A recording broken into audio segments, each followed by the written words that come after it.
Bismillahirrahmanirrahim. Assalamualaikum warahmatullahi wabarakatuh.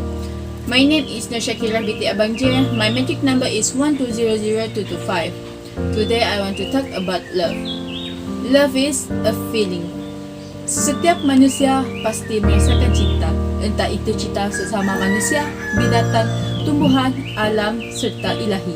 Tapi adakah anda tahu apa itu cinta sebenarnya? Menurut Kamus Besar Bahasa Indonesia, cinta diartikan sebagai suka, sayang, kasih, berharap, keinginan dan rindu. Lalu, apa itu cinta? Berikut merupakan definisi cinta. Menurut Robert J. Sternberg berkata, dalam teori segitiga cinta, beliau mengungkapkan bahawa cinta adalah bentuk emosi manusia yang paling dalam dan paling diharapkan. Manusia mungkin akan berbohong, menipu, mencuri dan bahkan membunuh atas nama cinta, dan lebih baik mati daripada kehilangan cinta. Cinta dapat meliputi setiap orang dari berbagai tingkatan usia. Yang kedua, Leibowitz berkata, cinta adalah perasaan positif yang kuat dan dirasakan oleh seseorang. Selain itu, cinta adalah perasaan positif terkuat yang pernah dialami dan dirasakan manusia. Setiap jenis cinta yang dirasakan, perhatian terhadap orang yang dicintai adalah elemen penting dari cinta. Sebab tanpa adanya perhatian yang murni, maka cinta itu hanyalah berupa hasrat. Selain perhatian, dalam cinta juga membutuhkan rasa hormat yang akan membuat setiap individu saling menghargai, dan orang yang dicintai akan terhindar dari perasaan eksploitasi. Berikut merupakan definisi cinta yang telah diberikan.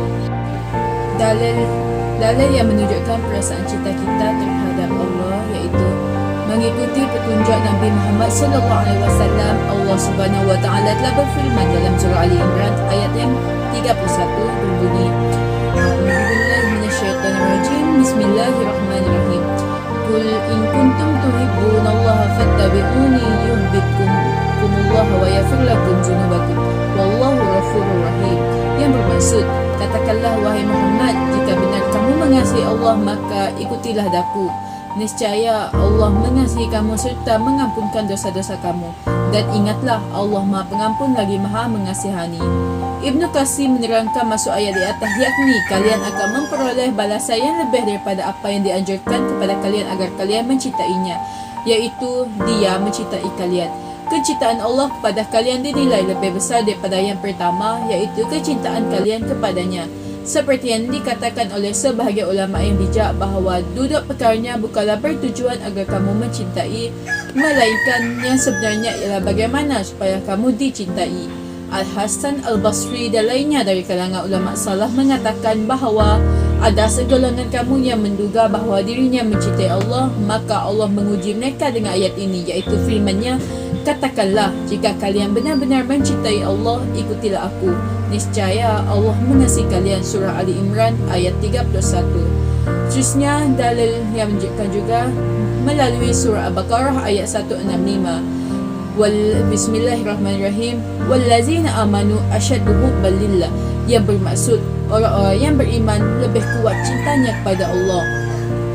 Seterusnya, Bismillahirrahmanirrahim. Innal ladzina amanu wa amilus solihati sayaj'alu lahum ar-rahmanu wudda.